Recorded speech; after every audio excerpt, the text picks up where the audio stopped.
Hello, friends, and welcome to episode 11 of Darkness and Light.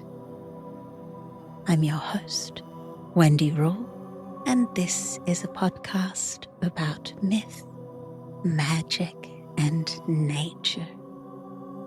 Let's check in with the sun and the moon.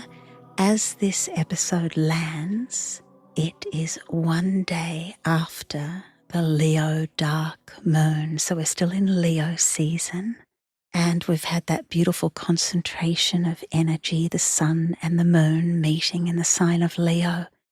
And now that moon is breaking free from the light of the sun, beginning her waxing journey. And any moment now we will see that fresh new crescent appear in the western twilight sky, this first sliver of light returning. I feel like every new moon brings a sense of hope, of rebirth. It feels fresh and alive, the beginning of a whole new cycle. That fresh new crescent reminds me of the energy of dawn. And there's a famous phrase that describes dawn that has influenced me for decades.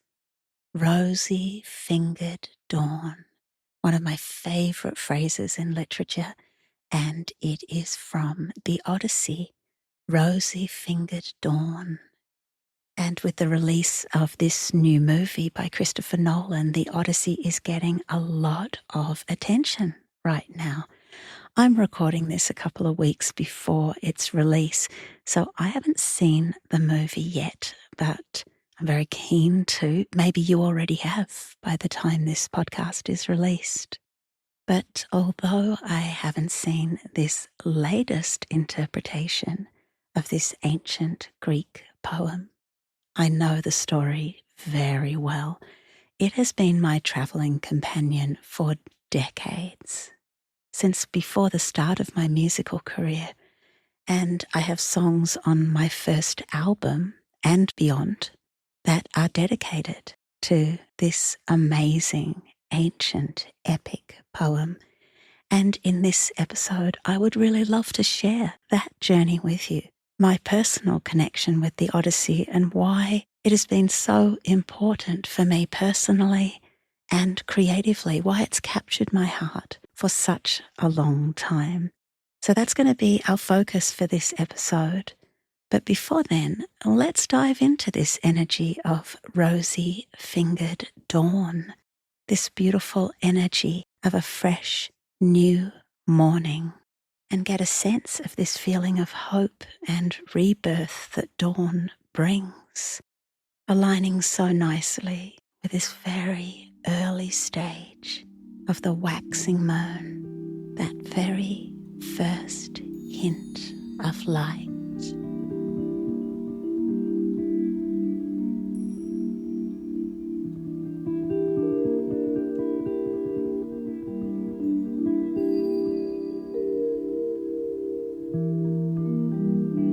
Dawn is one of my favorite times of day. To awake before sunrise and feel the day stretch out ahead. It has a special magic. There's a privacy to that energy of dawn. I always feel that it's time just for myself. There's a secret, almost eerie, mystical, magical energy of that light before sunrise. The songs of the first birds, that dip in temperature before the sunrise, making those first rays of the sun even more welcome. In Greek mythology, the energy of dawn is represented by the goddess Eos. She is a Titan, one of the earliest generations of gods. Her father is Hyperion, her mother is Thea, and her siblings are Helios, the sun, and Selene, the moon. dawn, the sun, the moon. Eos is dawn, in the same way that Helios is the sun. She is the embodiment of dawn itself. So when Homer in the Odyssey writes, "The rosy-fingered dawn appeared," he literally means Eos herself appeared. Here's a quote: "When dawn, born in the early morning, appeared with her rosy fingers."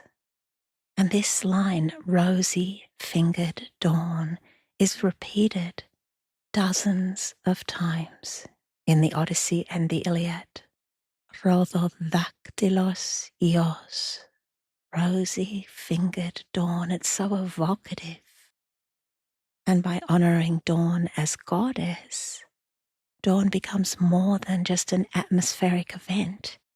It's the arrival of a divine being whose presence brings the first light.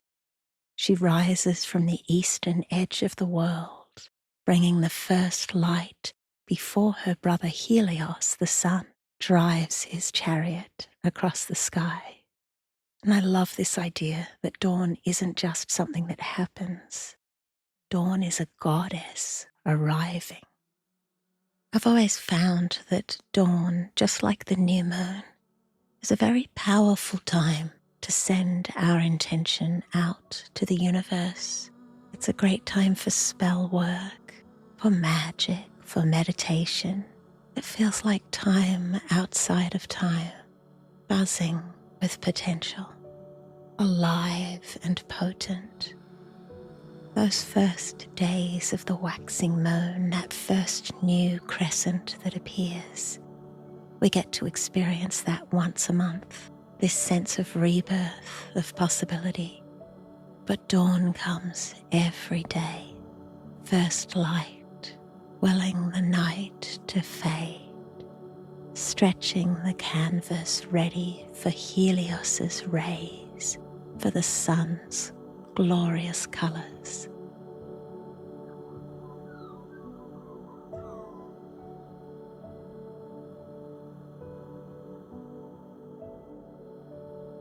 I have always loved stories. As a kid, I had a special love of fairy tales, something about the collective nature of these stories, that they belonged to a culture, that they'd passed down through generations, that they were stronger than a particular author. They transcended the personal and became collective stories. Even as a kid, I kind of recognized the strength of these collective stories.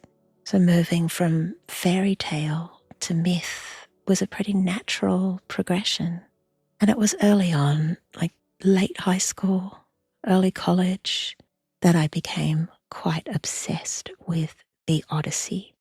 I really have read that poem dozens of times. Most recently, last year, I read the wonderful Emily Wilson translation, one of the most recent translations, when I was traveling to Ithaca, the island of Ithaca in Greece, which is the legendary home of Odysseus, the hero of the Odyssey. And Ithaca was absolutely amazing. It's a gorgeous island on the west coast of Greece. It was more forested and more lush than the islands of the Aegean that I was used to. And I was there in June last year, and it really didn't have too many tourists at all. That will probably change after this great Odyssey hype that's happening right now. But yeah, I was lucky, and it was gorgeous. Beautiful beaches, very mellow, very quiet. I did some beautiful hikes through gorgeous forest, up over a headland through beautiful forest, and then down to a pristine beach that I had all to myself one morning. I'd risen with the dawn, our rosy-fingered dawn, to begin this hike, and had this gorgeous expanse of white pebbled beach to myself for hours. It was incredible. That landscape feels so mythic. And whether or not it was actually where the legendary Odysseus had his palace, There is an archaeological site there that is referred to as Odysseus's palace. So, of course, I had to go and discover that. It was further north on the island, and I spent a wonderful day there. Again, hardly anyone there. Mostly I had it to myself. It was gorgeous. I actually remember making a little video there for my Patreon that week. It was lovely to be able to share that special and ancient site. Even if it's not the actual place, even if Ithaca was somewhere different, because there's a lot of contenders in Greece, and various islands will say, no, this was actually Ithaca. But anyway, this island in modern times is called Ithaca. And Ithaca really is the symbol for home. That desire, that longing to return to home, whatever that is. That sense of safety and security, home. Every time that I connect with this myth, it offers something different. It's not just the exciting story, monsters and goddesses and that epic sea journey. To me, it's always felt like something more, something very deep and human that resonated with me. When I was writing my first album, which came out in 1996, so I was 30 when it came out. I was born in 1966. So I was writing those early songs in my late 20s, which coincided with my Saturn return, which is a very tumultuous time in our lives, our first Saturn return. So these epic stories, these adventures and trials, these losses, this grief, these loves that Odysseus encountered on his journey mirrored my own tumultuous life at that point. At that point in my life, everything did feel epic. So I wrote 2 songs for my first album that are based directly on the Odyssey. One of them is called Odyssey and the other is Sirens. And I remember writing Sirens. I remember I was in the Melbourne Botanical Gardens where there's some huge and beautiful fig trees with their big twisted branches. And I remember being underneath one of those and immersed in my notebook writing this song of tumultuous love, of love that can feel like it devours. So this poem of the Odyssey, I felt like I was both Odysseus and the siren. I was the ship and the sea and the sailors. It became part of me, genuinely a traveling companion through that whole time of my life, and continues to be. I'm still compelled to dive deeper and deeper and deeper into this epic work, and I'm actually really excited about this film because it is bringing this ancient myth to a whole new audience. And as I said, I haven't seen the film yet. I don't know if I'm going to like it or not, but what I am going to like is the fact that it's been made, that this poem that's essentially 3,000 years old continues to hold relevance because it explores not just a series of adventures, but our human journey, our trials, our loves, our losses. These themes remain relevant because they're universal, they're timeless. So Odysseus traveled the wide sea, guided by longing, haunted by memory. I, like Calypso, will offer ambrosial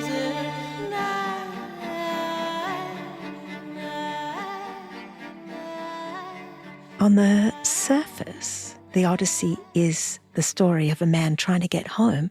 He's been to the Trojan War reluctantly. He never wanted to go. But he ended up kind of winning the war by being the inventor, the brains behind the whole Trojan horse trickery that got the Greek soldiers inside the walls of Troy and led to Troy's defeat. So Odysseus saves the day, and then the war ends, and everyone who survives, all the Greeks that survive, disperse and go back home. They've been away for 10 years. And this whole time, during that 10 years, Odysseus left when his son was a baby. So he now has a 10-year-old son. His wife, Penelope, is at home. She's a queen. Odysseus is the king of Ithaca, and Penelope is the queen, and she's trusting in his survival and trusting that he will return. But when other soldiers head straight home after the Trojan War, Odysseus, with his fleet of ships, with his men, decides to take a little detour. He's so inquisitive that he just has to see what that island is all about, what's around that corner. Back in episode, I think it was maybe episode 6 or 7, I recorded a podcast episode all about Hermes, and I actually talked about Odysseus in that. Odysseus is very mercurial. He has that energy of Hermes, of Mercury, inquisitive, tricky, also, a little untrustworthy. He's mercurial. He needs to explore. He needs to know. And he's also a trickster. Odysseus is a trickster. He lies and he cheats. And this particular personality that is presented in this ancient poem gets him both into and out of trouble. So, on the surface, it's a story of a man trying to get home after the Trojan War. But that very first detour that he makes sets in play a whole series of events that means it takes him another 10 years to get home. And by that stage, he is the only survivor of all of those men who he was in charge of. So this sense of this tumultuous uncertainty of his journey becomes a mirror of the human experience, and certainly that's what it felt like for me. Writing those songs in my late 20s, my Odyssey song, one of the lines, "These are the times when you taste of your soul, tossed on an ocean and driven by need, pain in escaping or reaching your goal. Drink of the blood and you'll certainly bleed." That's how it felt back then. Because when Odysseus does get back to Ithaca, it's not a simple happy homecoming. If you've seen the film, I guess you'll know. There's not really a need for a spoiler alert warning here because this story is 3,000 years old. But his homecoming ends up being destructive and bloody and murderous. And it can feel like that. We're yearning to reach a particular shore, to find our way home. But what does home even mean? This story of this one tricky man, this complicated man, of his journey home becomes our story of human experience, of loss and love and hope, feeling adrift, feeling lost, feeling like the gods are against us. And I know, as a traveller setting off on my own odysseys each year when I head out on tour or when I go adventuring, that homecoming can feel disorienting. Any journey, any experience changes us in a way, then we come back and try to integrate that aspect, that new aspect of self into an older life. And I mean, I might go away for a couple of months or something. Odysseus was away for 20 years in total. So he comes back a changed person, but he also comes back to a changed situation. His baby son is now 20 years old. His castle is overrun by suitors trying to convince his wife Penelope that Odysseus is dead and that she should remarry. So all the things that seemed so sure, that if he can just get home, everything will be okay, that's made very clear. It becomes very apparent that this is not the case. You know that feeling when you return to somewhere that you might have travelled to or visited, and you return a while later and the special place, maybe a restaurant that was on that particular corner, is no longer there, or the shop you really wanted to go to has disappeared. or that little cobblestone street has become a thoroughfare. There's a sense of uncertainty, of disorientation that comes from this change. And we witness this experience through this poem. It's not just a series of ancient, interesting stories. It's our story, our human story. It's our Odyssey. These are the times when you'll taste of your soul.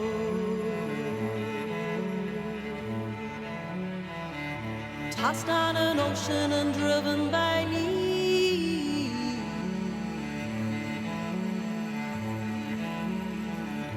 Pain and escaping or reaching your goal.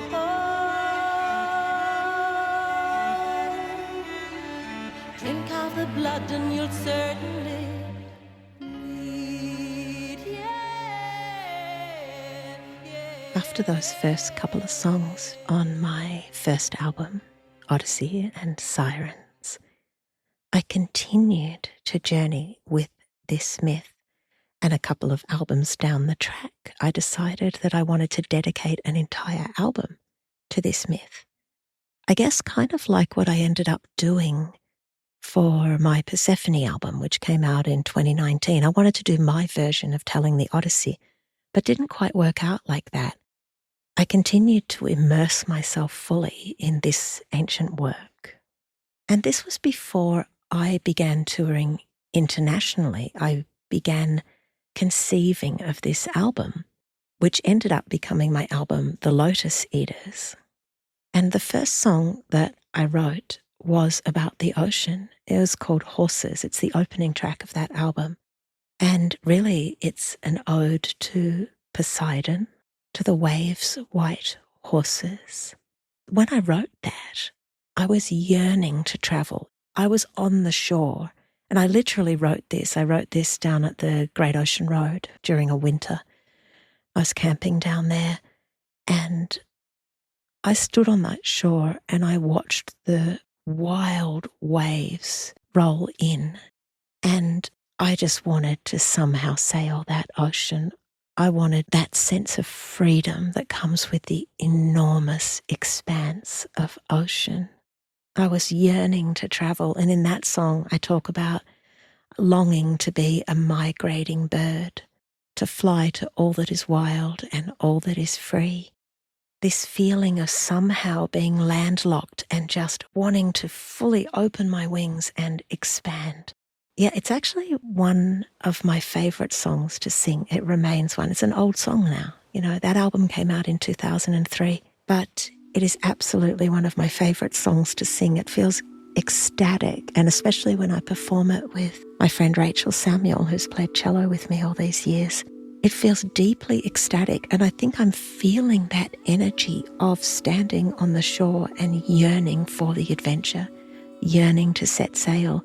And it was basically the year after I wrote that I began touring internationally, and now I am a migrating bird, flying back and forth across the hemispheres to all that is wild and all that is free. But that's how I began this writing about this Odyssey, starting with the ocean itself. But then I went to America and I was thinking, I'm going to be writing this narrative essentially, but it didn't work out like that. I found myself on my own big journey of love and loss. And because my experience was all-encompassing, my emotional experience, I decided not to write that narrative, but rather to let the poem, let the Odyssey act as, I guess, a lens through which to view my own life. So I wrote all these songs that cast myself as either Odysseus or the ocean or one of the goddesses he encounters. So I have a song called Penelope where I'm waiting and waiting and waiting because of this stupid love affair I was in and waiting for some kind of sign of it moving forward. I wrote in the voice of Calypso, the goddess Calypso, who Odysseus spends 7 years on her island as her lover, but he's yearning the whole time to leave. And eventually the gods decree that she needs to release him and help him to get home. And I wrote in the voice of Calypso, seeing him sail away with a broken heart. I wrote that. I can't even sing that song anymore. It's too sad. When that album first came out, I sang it a few times and I'd cry during it. And now it's just kind of tucked away. I doubt that I'll ever necessarily feel like I want to sing that again. It brings up too much pain, this sense of deep loss. And that became expressed through imagining how Calypso felt as Odysseus sailed away, knowing she would never see him again. So I was able to talk about my particular individual sense of loss and heartbreak through the lens and experience of this goddess. And that made my experience everyone's experience. That Calypso standing on the shore and watching him sail away. In the song they say, "A boat set sail upon the sea and now my heart is bleeding." That's everyone's heart bleeding. We've all felt grief. We've all felt loss. And as soon as I become Calypso, I'm no longer Wendy in that experience. Yes, I am to me, but to anyone else listening, that personal experience becomes universal. I'm able to share it, to transcend and integrate my own individual experience.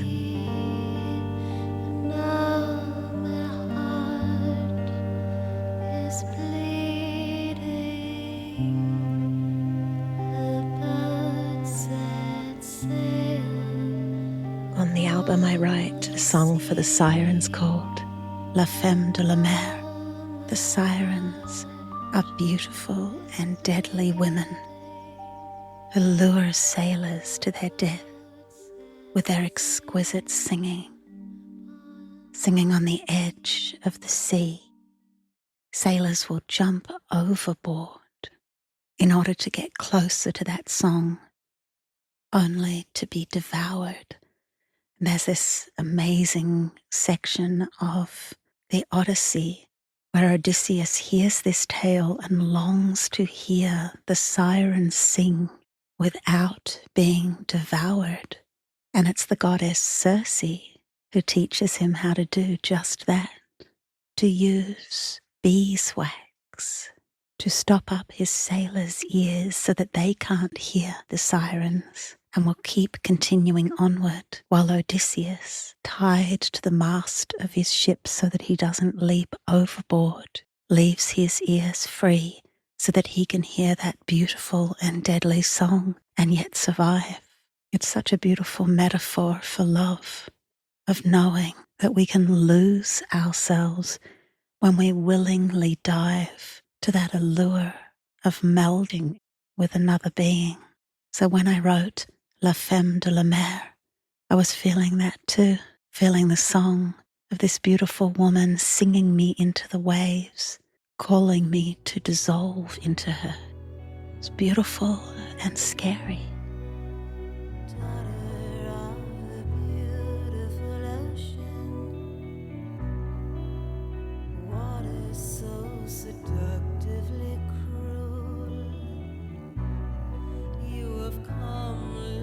A siren, a spiral, a storm, and I dived like a fool. Watch me, wet me, tangle me in the foam, wound me, heal me, strip me back to the bone. The goddess Circe, who features in the Odyssey, has always felt particularly potent to me. Partly this is because she is known as a witch, a sorceress, and I feel a really scorpionic energy with Circe. It's Circe who instructs Odysseus as to how to access the underworld and the rituals that he'll need to perform in order to communicate with the ghosts of the dead, the shades of the dead. So she has this affinity with the underworld And as I mentioned, it's Circe who helps Odysseus to navigate the Sirens, to be able to listen to their song and yet survive. So there's something about her ability to connect with the realm of death and yet navigate it well, which I feel is very Scorpionic, and I'm a Scorpio, so I feel an affinity with this and her witchcraft. But there's also a very personal reason why I love Circe, a very particular reason. In the National Gallery in Melbourne, there is a statue of the goddess Circe. It's by an artist called Edgar Bertram McKennell and was created in the late 1800s. It's a slightly larger than life-size bronze, and it depicts Circe in the most magnificent way. She's standing on a kind of plinth. I'll go into that a little deeper in a second. She's naked.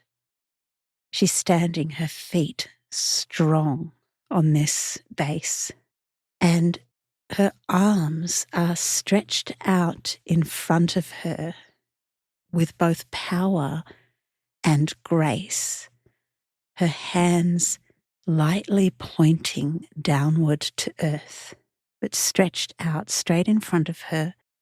She gazes directly ahead, her face focused and yet soft. She holds incredible power, and then wrapped around her head is a circlet of snakes. It's a headpiece. They're depicted not to be live snakes, but rather some kind of like a crown or headpiece.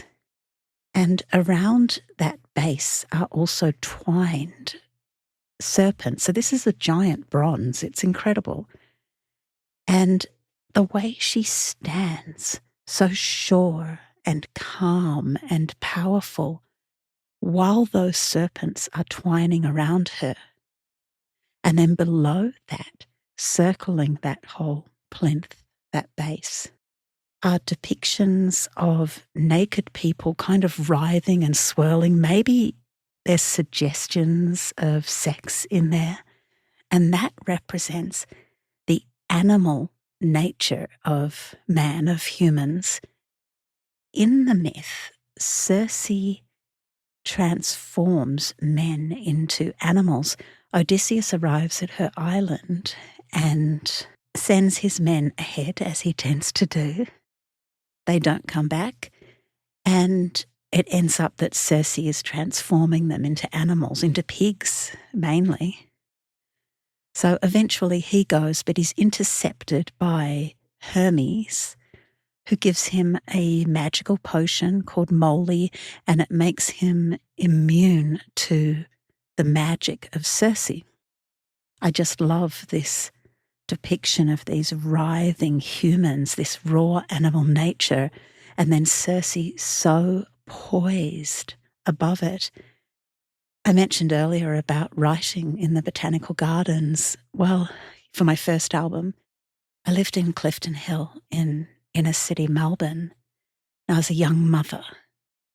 So whenever I got extended periods of time to myself, I would always make sure that I was using that for my creative work. I'd try to claim a day a week for doing that. I would cycle into the city. I was on a crazy tight budget, so I would go to places that were free, and I would spend a lot of time in the gallery, in the National Gallery in Melbourne, and this statue was there. And I honestly just fell in love with her. I would just sit at that base and just gaze at her, and I'd write there as well. She felt like an ally, like a powerful friend, and sometimes I would mimic her stance, stand in front of her with my arms extended and meet her gaze. I'd be gazing up to her because it was taller. So in my song on the Lotus Eaters to Circe, I say, come to the woman with the snakes in her hair. I guess that's a little obscure because you might automatically think of Medusa, the goddess who was transformed into a gorgon with the snakes in her hair, the classic Medusa twining with snakes. But I'm actually referring to Circe and to this representation of her with these snakes equally poised and elegant in her hair, this connection with the underworld that doesn't faze her at all. There's actually a really lovely novel around that I'd recommend by Madeline Miller, came out a few years ago, called Circe, and it is a novelization of her mythic story and takes a very personal approach to Circe. Circe is the daughter of Helios, of the sun. So it's interesting that there's this connection with darkness, and yet she's the daughter of the sun. Anyway, if you're interested in this story, I think it's a great way to connect with the narrative of the myth. And it's all written from her perspective, so it gives a very personal insight into Circe's state of mind. And her transformation of the men into swine is reflected in the fact that sailors would be coming to her island and abusing her hospitality. So she learnt these skills to depict their true nature.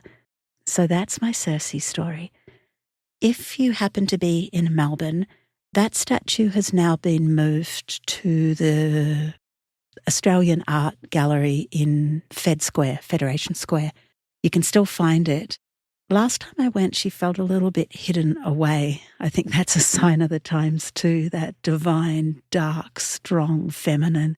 She used to hold a really prominent place in the main gallery, but now she's a little more hidden away. Maybe she's been moved around. I don't know. But anyway, seek her out. She is so powerful and so resonant with that wisdom of the underworld. So you have freed the wind that whips the wave of sullen ocean. Come to the woman with the snakes in her hair. Come to the woman with the snakes in her hair. I offer honeyed wine of Lethe. I offer a dark love. Come to the woman with the snakes. There is a point in Odysseus's journey that feels so very raw and so very human to me. He has left Calypso's island and he's built himself a raft, still longing to get home. He's the last of his men. Everyone else has perished on the journey. And he sets out on this raft after Zeus decreed that Calypso had to help him leave her island. So he's journeying on this wild sea, but the sea is his enemy. Poseidon is his enemy after Odysseus blinded Poseidon's son, the Cyclops, Polyphemus. So Poseidon, the god of the sea, is Odysseus's enemy through this entire journey. Not great for a sailor to have the god of the sea wanting to kill you. So Poseidon does all that he can to capsize Odysseus's raft, and he does just that. And so now Odysseus is tossed naked in the waves, and he spends 7 days at sea like this, just trying to survive. And eventually he sees land. And it's the land of the Phaeacians who end up being very helpful to him in his journey. But as he approaches this land, that sense of relief is replaced by horror when he realizes that the part of the island that he is heading towards is edged with sharp cliffs and rocks, and the waves are bashing against this. My mind automatically goes to the wild ocean along the Great Ocean Road at the south of Australia in Victoria, and those cliffs are stood along sections of that ocean so often, and it's known as the shipwreck coast, so that gives an indication of just how wild it is. And I often think of this scene, Odysseus approaching this land, and often I'll stand there thinking, what would I do? How would I get onto this? Would I go into that little section there? Which part of the rock would I grab? And it becomes just very visceral and very real of how terrifying this would be and would have been to so many of those people whose ships were wrecked on that coast, surviving the initial shipwreck and then trying to find a way to land, So in the Odyssey, there's a description of this where Odysseus reaches the rocks, and to save himself, he has to grab the rocks, but they're so sharp that they slash at his hands, and his hands are bleeding as he drags himself to shore. That just feels so terrifying and so real to me.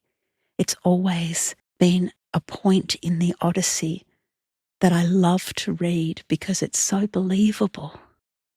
So I wrote a song that references that scene, and it's called The Water. It's on the Lotus Eaters. And I was referencing that feeling of arriving on a shore that you think is going to be safe, and it ends up being yet another trauma. I was referencing the second time I went to America. I'd arrived in spring in 2001. I'd met someone, and then I went back in autumn expecting that soft shore to glide gently into a sandy cove. And instead it felt like those rocks where the person who I was going to visit, their heart had changed and they were very, very cruel. I talked a bit about this whole experience of my first US tour in episode 3 of this podcast. My first bright green springtime Beltane and my first deep golden red sad Samhain. And I really did feel like I was Odysseus trying to find an anchor, trying to save myself even though the rocks were cutting into my hands. So that's what I was referencing there. But then afterwards, after I'd written the song, I thought of so many other instances where humans must feel like that. And especially my heart went out to, and still does, to refugees who sometimes literally have travelled on a rough sea to reach a shore that is then unwelcoming, to survive one trauma only to find themselves thrown into another. And that's a human condition. That's why the Odyssey is still so relevant, because these conditions remain, these situations that we find ourselves in. And when I listen to that album now, which occasionally I do, it is actually one of my favourite albums, I have to admit. If ever someone at one of my shows is looking at my merch table and says, I can only afford one album, which one should I get? I usually say the Lotus Eaters. It has my song Hecate on it as well. And that was my reference to that underworld, to Odysseus crossing the underworld. Not a literal part of the Odyssey, but still referencing that essence of crossing a threshold into that realm of darkness. But yeah, when I listen to it now, the album that starts with horses, which is this ecstatic celebration of the ocean, and then toward the end of the album, this song, The Water, comes up of that the ocean can be so harsh as well. The realm of emotion is so tumultuous and can be so unsettling. This time, so cruel, so beautiful, becomes the wave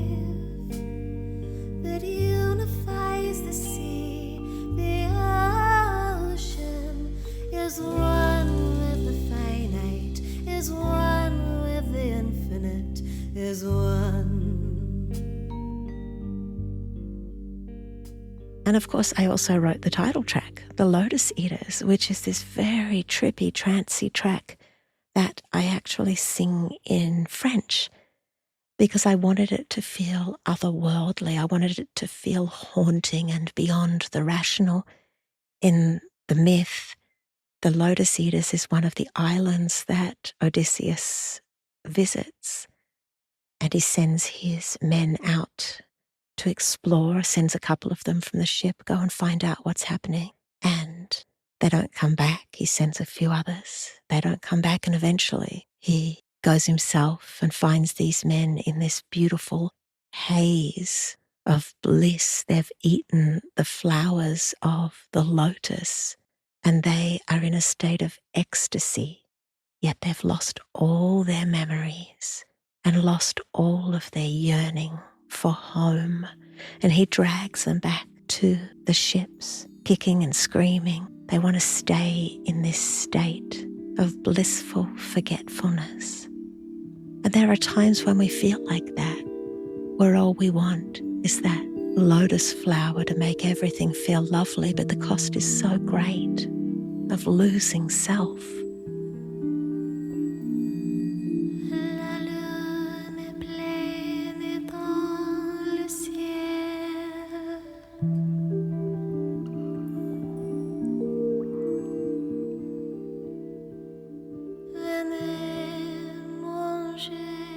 If I were to write a version of the Odyssey again, who knows, maybe I will one day, although the themes would be similar, the experiences would be utterly different. The loves, the losses, the hopes, the fears, the monsters. The themes are universal. They speak to all of us, and we can find them turning up in our lives again and again and again and again. And I guess that's why I want to share this story with you in this heightened time when the Odyssey has come right into the forefront of awareness in our culture, is that it's still really relevant. All myths are relevant. So rather than writing a song that is just about my personal love or loss, I'm interested in finding that universal thread of experience and connection, those core human experiences that transcend time and culture, that are at the center of our human journeys.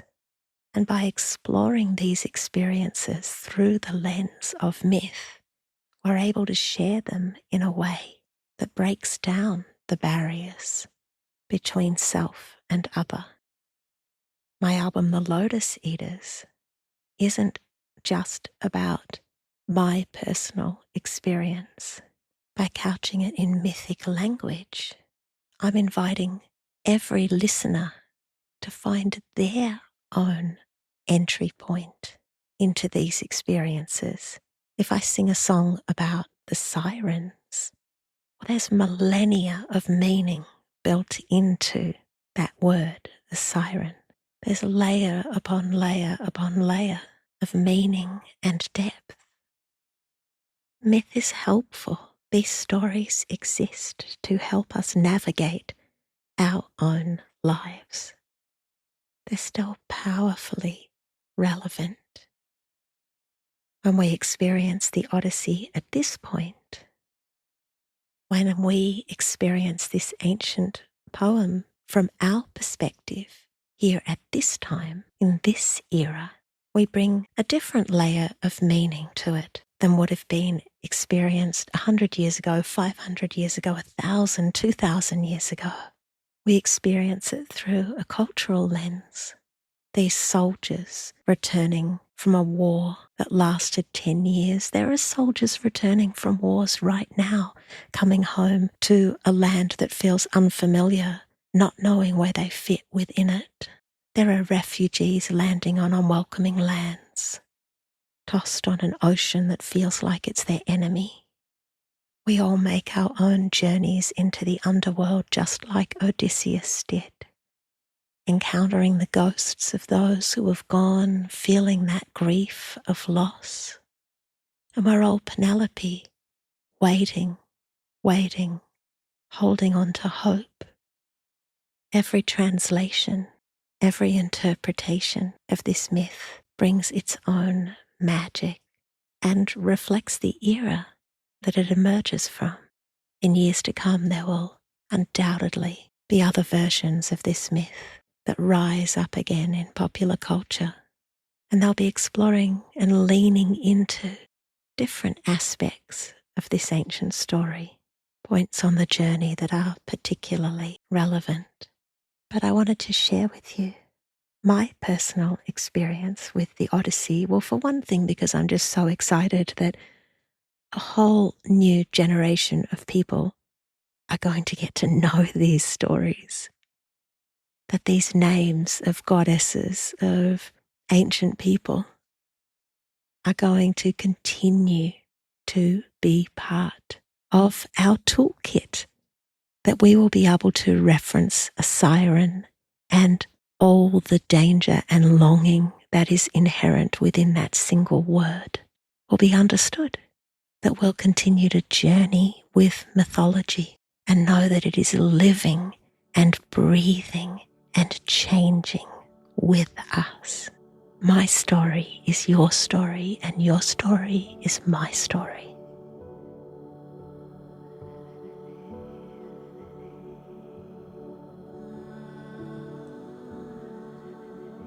Before we dive into some tarot for this episode, let's take a moment to still our minds, slow our breath, come into the right here and the right now.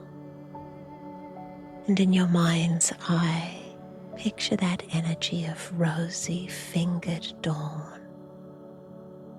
Bands of pink and soft mauve through the early morning sky. And feel that sense of possibility. Breathe into that sense of hope and rebirth that aligns with this new waxing moon. Breathe to the right here and right now. All right, let's shuffle these tarot cards. You know, I think I want to pull 2 cards for this episode. Somehow it just feels right. It's nice to kind of shake things up a little too. And for me, tarot, I don't like to be too set with it. And my approach to tarot is playful, even though it holds such great wisdom. I like to play with the cards, see how they want to speak to me. So let's do that now. We're going to pull 2 cards. I think we could use this theme of the Odyssey. We could think, first card, what shore are we sailing toward? What shore are we sailing toward? All right, let's see what that is. Like, where is our journey heading, okay? All right. Oh, it's a nice one. Strength. The Strength card. I'm reading from the Smith Rider-Waite deck. And nice for Leo season. That's pretty appropriate because this has a drawing of a lion. And there is a woman who is gently bending over him and closing his jaws. And he seems willing to be tamed or quieted. The land that they are on is green and fertile, a beautiful mountain in the background.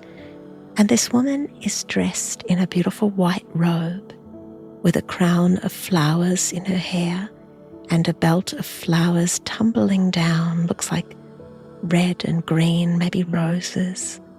And above her head is a lemniscate, that figure 8 on its side, which the only other character that has in the tarot that has this above their head is the magician. So there's this sense of magic, and that with gentleness,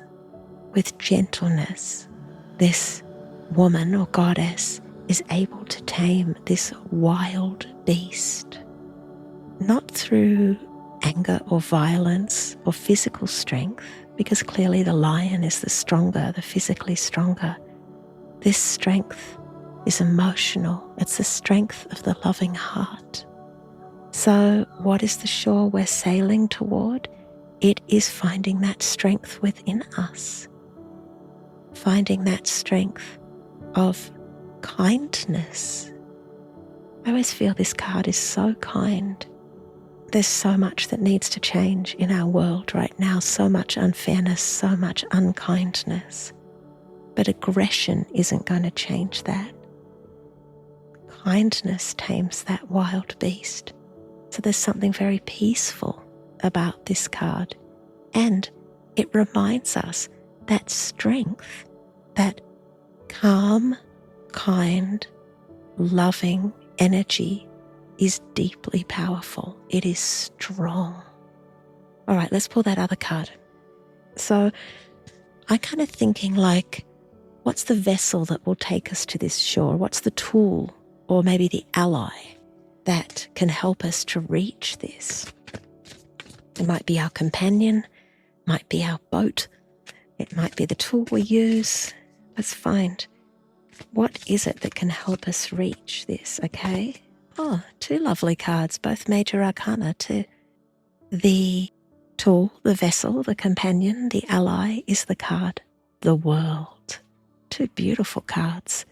So we have, in this version of this card, we have a woman who is naked but draped with a lovely shawl, and she is dancing, standing on one foot and clearly moving, and in each of her hands is a wand that again is reminiscent of the magician. So we've kind of got these two different expressions of this magic. And in the four corners of the card, she's dancing within an oval wreath, like a laurel wreath of victory. And it's oval like an egg. So no beginning, no end. This is the final card of the major arcana. It is a sense of ending, but it's got that wreath makes a zero shape. So it's also like the beginning, like the full. Each corner has an image that corresponds to the four fixed signs of the zodiac. So we've got down the bottom left, we have a picture of a bull, so that's Taurus. Bottom right is a picture of a lion, so that's Leo, fixed fire. We have an eagle up the top right, that's fixed air. And, that's a Scorpio actually. That's right. It's the human on the top left, that's the Aquarius, fixed air. And the eagle is the Scorpio, fixed water.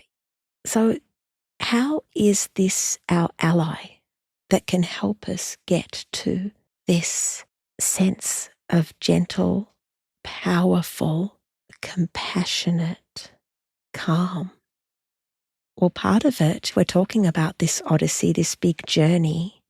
Part of it is moving out of just our own individual perspective. It's the world card, actually being willing to open our eyes and know that there's a bigger story out there. I also think this speaks to that universal language of mythology too, that it unites all these different aspects, all these different elements and ways of experiencing life, earth, air, fire, water. They're united in this card. So it's stepping out of just our individual perspective and broadening our vision to remember there's a wide world out there. And the woman in the center of the world card, again, this powerful energy is treated very lightly. She's lightly dancing. She's combining all of those energies in this one cosmic dance. So I guess if I was to sum this up, and I will go deeper into this on my next Magic Monday episode on this coming Monday, I'll explore and meditate on these cards and probably dream about them. And you might like to do that too. If you're one of my patrons, then you can tune in to Magic Monday and share your views on these cards And if you're not yet a patron, you can head over to patreon.com/Wendy Rule. Jump on board if you wish. So yeah, I'll chat more about them on Monday. But for now, the overall message that I'm getting, if our goal is this strength, then our vehicle is expanding our vision, recognizing that we are all on this same human journey, breaking down those barriers of difference, experiencing the world as a container for all of us, that we all share these stories, these core human experiences. And remembering that is going to help open our hearts with compassion and loving kindness. Thank you so much for tuning in and journeying with me in this special Odyssey, Rosy-Fingered Dawn episode of Darkness and Light. I really hope that my experience of journeying with this myth entices you to dive a layer deeper with it. I would actually really encourage you to listen if you'd like a really accessible way into this poem. I really enjoyed the audiobook of Emily Wilson's translation of the Odyssey, and it's read by the lovely Claire Danes, the actor Claire Danes, and she does such a beautiful job of it. It's very enjoyable, very accessible. Her reading of it really brought aspects of the poem to life for me, so that would be a recommendation. And I've made a playlist on both Spotify and Tidal for all of these songs that are related in some way to the Odyssey that I've written. If you'd like to take a listen, I will put links in the show notes and you can find them there, or I'll put a link up on my website too. I would love for you to check out all those songs. And yeah, I really appreciate you tuning in and allowing me to share my Odyssey journey with you. I will be back here in a couple of weeks' time for the next episode of Darkness and Light. And we are going to be celebrating the full moon in Pisces and connecting with both Poseidon and also the god Dionysus. So I'm excited to begin work on that episode, and I will see you back here then. Blessed be.